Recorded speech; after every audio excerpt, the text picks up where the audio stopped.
All right, guys, let's start. Okay, so now we are doing your lesson number 2, types of ODEs, right? So again, not a very difficult chapter. We have to understand types of ODE, and this the second lesson of your chapter number 1, which is your introduction to your ordinary differential equation ODEs, right? So we'll go deeper here, try to understand that, right? Okay. All right, guys. So see, we've already seen what ODE is, right? ODE, when we talk about, is an equation involving your a variable, its rate of change, and how that variable evolves over time, right? In finance, that becomes incredibly powerful because markets are not static. Everything evolves, your asset prices, your interest rates, your volatility, portfolio value, credit spread, option prices, risk exposure, right?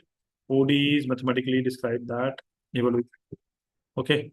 The core intuition here is, suppose I asked how fast the stock price changing right now. Okay, that is a derivative, right? Where we have to understand the change in the stock price also, we have to understand time also. And ODE tells us, given the current state, how will the system evolve. Okay, this is the mathematical language of dynamic system. Why ODEs matter in quant finance? Because ODEs appear everywhere. In fixed income, it's the interest rate evolution; derivative, it is the option pricing, algo trading, signal dynamics, portfolio theory, wealth growth, risk management, exposure evolution, quant macro, economic dynamics, stochastic finance, base structure before ending your randomness. Okay. Next is the understanding of your classification of your ordinary differential equation, right? Basically, the slide introduced one of the most important classification, the order of an ODE, right? Order of an ODE is what? The highest derivative present in the equation, right? So the first order ODE here is the first derivative, right? So what is happening here? This means we only have first derivatives.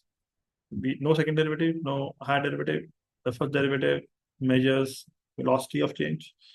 Example in finance is your asset price growth, your portfolio growth, loan growth, inflation rate, deterministic interest rate movement.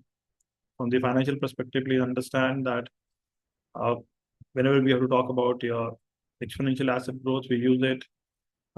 Foundational in your continuous compounding, risk neutral pricing, discounting, GBM drift, intuition. Then we talk about your second order OD, right? Again, the second derivative we have, and second derivative measures the acceleration of change, not just how fast price moves, but how fast the speed itself changes, right? So the real one interpretation you must understand is that velocity is the first derivative, second derivative is the acceleration, delta is the first derivative, gamma is the acceleration, second derivative, rate movement is the first derivative, second derivative is convexity, trend is the first derivative, curvature is the second derivative, extremely important in your derivative, right? And if you think about your, you know, Greeks, gamma is effectively second derivative, right? This measures how fast delta changes. This is the curvature risk. Okay. When we look at higher order PDs or higher order ODEs, not PDs, ODEs here, right? Higher order ordinary differential equations.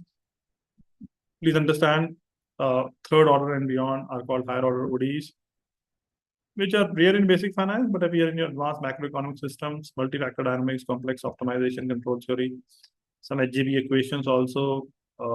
Please understand that first order is momentum or velocity, second order is curvature or convexity, higher is more about complex dynamic interaction. We need to understand next slide now, which is linear versus non-linear ODEs. This is one of the most important distinctions in your quantitative finance. Linear ODE, dependent variable derivative appear to the first power, no products or power of the dependent variable, which is given financial example is this mean reversion equation. Now, the key property here is the variable appears only to the first power, right? Why linear systems matter? Because linear systems are tractable, solvable, stable mathematically. That is why finance loves them, because banks need speed, calibration, closed forms, risk explainability. Versatility mean reversion is one of them. This is massive in fixed income quant finance. We have that is what we need to understand, right? So, okay. Uh, That is what we need to understand, right? So if rates go too deep or too high, force pulls them downward. If rates go too low, pulls them upward. That is the mean reversion we have. So this is the budget time mean reversion, right? So this is the intuitive model behind your Wasserstein model, Hull-White model, on-stream, all-and-back process, statistical arbitrage mean reversion, right? Then we have non-linear ODEs also, right? Dependent variable appears non-linearly, which is dy by dt y square plus t. Real markets are non-linear. Markets of great crashes, feedback loops, panic, leverage spirals, liquidity squeeze. These are non-linear phenomena. From the quantitative insight, linear models, easier, elegant, analytical, solvable, non-linear model, realistic, chaotic, numerically intensive. That's why modern quant finance heavily relies on your Monte Carlo finite difference numerical PD solvers, machine learning optimizers, right? So please understand that as well. Linear models are tractable, non-linear models capture your rigid dynamics. Okay. Next one is your homogeneous EDs and ODEs homogeneous if no external forcing term is present. Right, the core idea is no external forcing term. Right, the system evolves using only your what you say internal dynamics. You look at financial interpretation. This is like a pure compounding, pure decay, no external cash flow, no shocks, no intervention, which is very important. If you look at asset growth example, which is this, uh, dy dt plus ky equals 0. Uh, Financial example is this. Homogeneous systems are self-driven system, right? No outside influence. This resemble frictionless models, idealized market, theoretical equilibrium dynamics, right? So system evolves only due to internal dynamics, no external cash flow or shocks, right? Very, very important. You've seen all this in previous chapter also, right? To be fair. Non-homogeneous EDs, again, non-homogeneous ODE includes an external forcing term, dy by dt plus ky equal to ft. The core idea is now system as an external driver, right? If you look at the previous one, right? Previous one was 0. Here it is ft, right? So central bank intervention, dividends, external cash flow, macro shock, liquidity injections, right? Again, a huge idea in quantitative modeling, right? Homogeneous internal market mechanics, uh, your non-homogeneous external economic forces, right? Uh, Please keep in mind that driven by both system dynamics and external input, solution homogeneous plus particular solution. Particular is basically your external economic forces. Financial example, loan balance with periodic payments, cash flow driven valuation model. This is exactly what your real quantitative finance tries to model. Then we go into next part, which you did not see in the previous chapter, autonomous ODE, right? An ODE is autonomous if the independent variable does not appear explicitly, right? So the equation does not explicitly depend on time. Only current state matters, right? General form is given, financial example is given. What does financial example mean here is a future movement depends only on your current interest rate, not directly on calendar time. Autonomous systems are, please understand, stationary, time invariant, equilibrium seeking. This is central to your mean reversion. Stochastic processes, equilibrium finance, which is very, very important. System behavior depends on only your current state, time invariant dynamics. Okay. Then we get into your non-autonomous ODEs. Again, a non-autonomous ODE explicitly depends on this. dv by dt, ft by characteristics, external conditions vary over time, dynamics change with time. The core idea is that now time explicitly matter. Market dynamics change with time. Markets in the real world, please understand very clearly that markets are rarely stationary. They vary with time, volatility regimes, monetary policy cycles, your earnings season, macro cycle, geopolitical events. It can be a seasonal commodity model, right? Which we have, right? Very common in your energy markets, agriculture, electric pricing, right? Asset models, seasonality, time varying interest rate risk factor. Capture realistic market environments. Okay. Once we have done that, next is your linear ODEs in financial modeling. Again, first order linear ODEs, when we look at used in basic growth and decay models, rate of change proportional to current value, ds by dt is ks. This is continuous compounding, white matter, because the single equation is behind your discount factor, bond pricing, risk neutral growth, Black-Scholes intuition, continuous compound return. right?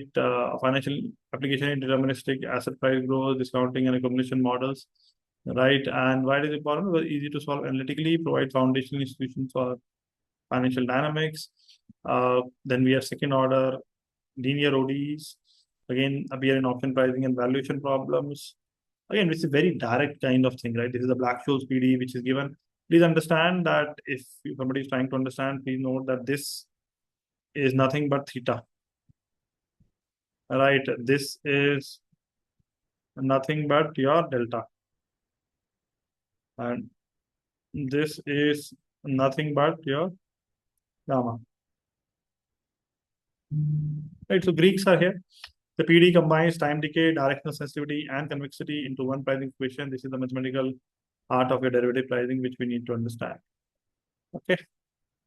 Then we get into the next one, which is nonlinear ODEs and market complexity. Please understand these slides are extremely important. The philosophy is very important here because if you look at the reality of markets, markets are nonlinear because humans kind of panic, right? Leverage compounds, liquidity disappears, and feedback loop emerges. The nonlinear ODEs capture complex and realistic financial behavior. Dependent variable appears nonlinearly. That's why we have F, which is nonlinear, financial implication, volatility surface modeling, portfolio dynamics with nonlinear risk exposure, feedback effect in markets, right? And we have generic linear, nonlinear form. Key characteristics rarely admit closed form solution, require numerical method. Why they matter? Because reflect real market imperfection and use in advanced risk and trading model, right? Please understand very clearly that when you look at volatility service modeling, volatility changes with your strike, with maturity, with regime, with liquidity, this creates non-linear structure. Then we have portfolio feedback, if portfolio losses rise, post selling occurs, volatility rises, liquidity worsens. This feedback is non-linear. You have advanced risk model, modern risk system use non-linear dynamics in your XVA, stress testing, tail rates, liquidity spirals, contagion modeling. And overall, if you look at the final big picture, the chapter is not merely classifying equation, it is teaching different mathematical languages for different market behaviors. When you look at your ODE type, first order gives you the speed of movement, second order gives you convexity curvature, linear gives you stable solver system, non-linear, realistic market complexity, homogeneous gives you internal kind of market dynamics, non-homogeneous external macro shocks, autonomous time invariant systems, non-autonomous regime dependent market, right? This classification becomes the foundation for a lot of things like your stochastic calculus, your Black-Scholes, your HGB equation, term structure model, quantitative risk management, algorithmic trading, dynamic hedging, your portfolio optimization, right? That is what we need to understand, and that's what has been given here. Autonomous ODEs, dynamics depend only on current state, which is this.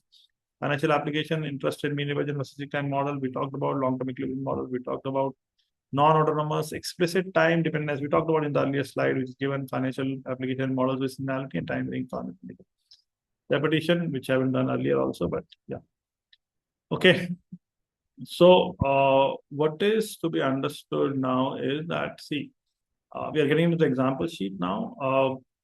When we get into the example sheet, especially for the linear ODE application, please understand very clearly that now we move from your classification into actual quantitative financial modeling. This is where ODE stop being abstract mathematics and start becoming pricing engines, rate models, portfolio evaluation system, macro dynamic frameworks. And the first equation given here is that ds by dt is equal to ks, right? S not equal to S0. Or again, please understand what does this equation really mean is that this says that the rate of the growth of the asset is proportional to its current size. This is the DN of your compounding. If portfolio size increases, the absolute growth amount increases. Why exponential growth matter? Because portfolio is 100% growth rate, 10% growth amount 10. Portfolio becomes 110. Solving into ODE, ST 0 S naught exponential KT. DS by DT is equal to KS. You can integrate and everything you can do. I'm not getting there, but what I'm trying to put across is that if you want to think of it quantitatively, right? Please understand continuous compounding. This single equation is corrected directly. If you're looking at risk neutral drift, it is kind of foundational. Black-Scholes GBM drift, deterministic component is very important. Discount factor, exponential decay, population or the wealth model, same structure, right? Then we also need to, if you look at, there is a hidden thing here that why logarithm matters, because if you take, let's say, ln st,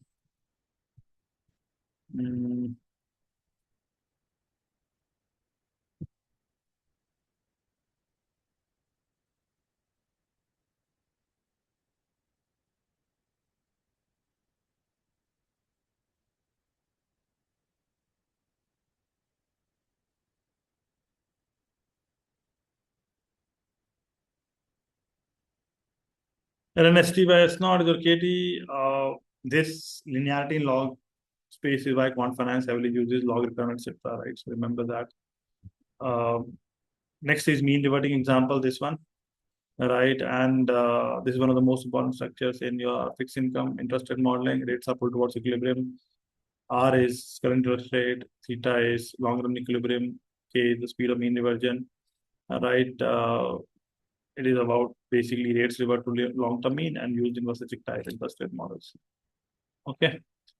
Then we get into time dependency and non-linearity. Again, when you talk about time dependency and non-linearity, please understand very, very clearly that we are moving towards advanced ODE structure. Third example is about your non-linear portfolio dynamics. Uh, Here, quant finance become closer to actual market behavior, which is given here: dv by dt alpha v minus beta v square. This is non-linear growth equation. Notice v square that makes it non-linear. Initially, alpha v dominates, portfolio grows rapidly, but as portfolio becomes large, minus beta v square becomes dominant, growth slows down. Real financial meaning is capture your capacity constraint, liquidity limits, transaction costs, market impact, or diminishing alpha. Then you have hedge fund capacity example, small hedge fund needs to generate alpha, huge hedge fund, difficult to deploy capital, slippage increase, market impact rises. Thus, growth kind of slows, which we need to understand. And please understand that linear model assume infinite scalability. Reality is alpha decay, liquidity dries up, capacity saturates, and hence non-linear model becomes necessary, right? So then example 4 is about non-autonomous asset models, right? Models with seasonal effect, ds by dt equal to k plus into sin t into s, right? Why this is beautiful? Because we understand the growth rate itself changes with time, right? And when you have k plus sin t, means baseline growth is k and seasonal fluctuation sin t. This model business cycles in the demand, energy markets, agricultural commodities, quarterly earning effects, right? Electricity demand rises in summer, falls in mid-season, the price exhibits cyclicality. ODEs can capture the structure. Real markets are really stationary. Simple models, constant parameter, advanced model, time varying parameter, simple models, linear, advanced model, non-linear, simple model, stable, advanced model, regime switching. Numerical methods become kind of necessary. The slide mentioned this correctly. Non-linear systems do not uh, admit closed form solution. Elegant analytical solutions, especially in the quant finance, relies on Euler schemes, finite difference, Monte Carlo, and all those things, right? Non-linear, non-autonomous ODEs require numerical methods used in realistic markets and risk modeling. Okay. All right. Then we go to the MCQs. A linear ODE is one which does what? A. The dependent variable and derivative appear linearly, right? Simple and straightforward definition. Why? Because linear means first power only, no multiplication between variables, derivatives, right? Question number 2, linear ODE and non-linear ODE may include what? Products of power, the dependent variables, right? Again, simple idea is that why markets become non-linear, non-linearity happens through your leverage, your convexity, your volatility clustering, your feedback loops, your liquidity spirals. Okay, next one is question number 3. Homogeneous ODE is one where all terms are zero or can be written in terms of ratios. Right? This slide, the notes mention very clearly that your functions of ratio like y by x. There are two meanings of homogeneous and differential equation. One is meaning one, which was used earlier, no forcing term, dy by dx plus ky is equal to 0, can be expressed as a function of your y by x, right?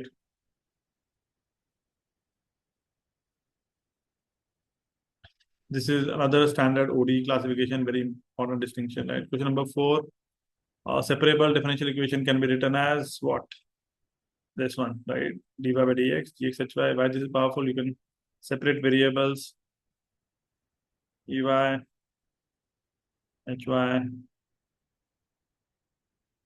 gx. This integrates independently. This is one of the most foundational or fundamental ODE solving techniques. separate equation appear in term structure model, deterministic system, simple stochastic approximation, population, those models, right?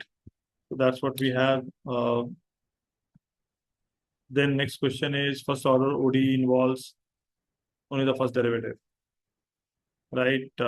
Again, the equation is dy by dt is equal to f dy.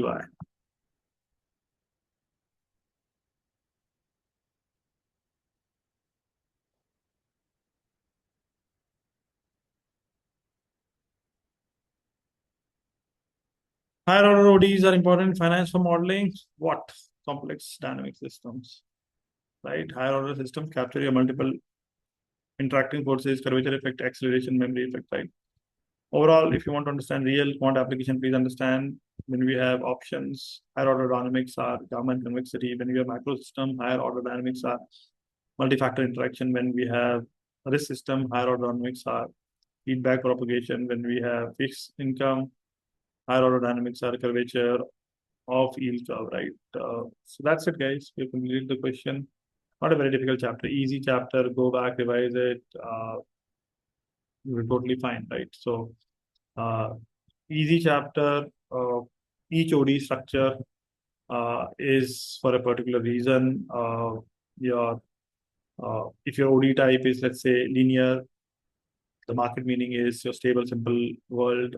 If OD type is non-linear, the market meaning is real world complexity. If OD type is autonomous, market meaning is stationary equilibrium. If OD type is non-autonomous, market meaning is regime changing markets. If OD type is homogeneous, market meaning is self-driven dynamics. If OD type is non-homogeneous, market meaning is external macro forces. If OD type is first order, market meaning is velocity. If OD type is second order, it's the curvature of convexity, right? So the chapter becomes the mathematical foundational gateway into stochastic differential equation, Ito's calculus, Black-Scholes, Huston volatility, interest rate term structure model, HGB equation, optimal control, algorithmic trading dynamics, reinforcement learning in finance, right? So right now you're learning the deterministic skeleton. Later stochastic noise gets added, right? So later you will get into stochastic processes. A single jump from deterministic to stochastic transform ordinary differential equation into stochastic differential equations, which is where modern quantitative finance truly explodes, right? So that's it, guys. That's it from this chapter. I'll see you in the next chapter. Go back and revise it, and uh, you'll be totally fine, right? So let's meet in the next chapter. Okay. Thank you.